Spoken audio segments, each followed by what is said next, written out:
Đây sẽ có món bao nhiêu hơn. Có nghĩa khi nào bạn di chuyển, cả thế giới đều ép sau. Cà nó có đúng không? Bây giờ là thời điểm để bạn đặt chuẩn mực mới cho Đâu sự vậy? nghiệp Cháu thời đâu ạ? cùng SH1 mới. À đâu? Đây chợ đó.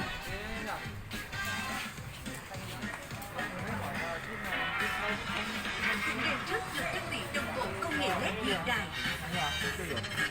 Ý là Xây xanh ạ. dựng mà Đi học à? gọn.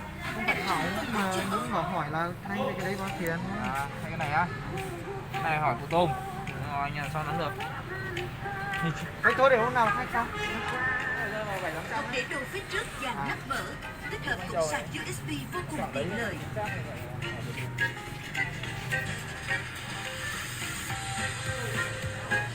chuẩn bị xong rồi đâu phải phải đổ cái đúng có đi. Dù giá bớt thì bao nhiêu chạy về lối chắc là nó nhăn tờ Mạnh mẽ, tiết kiệm nhiên liệu và thân thiện môi trường. Thu nhập thế hệ mới có trọng lượng nhẹ hơn, đảm bảo độ bền cao.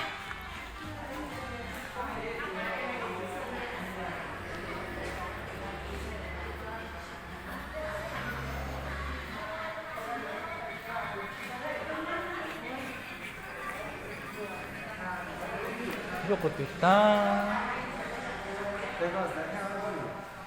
야, 맞다. Ta chỉ đặt hình đâu bây giờ? tên lo đi.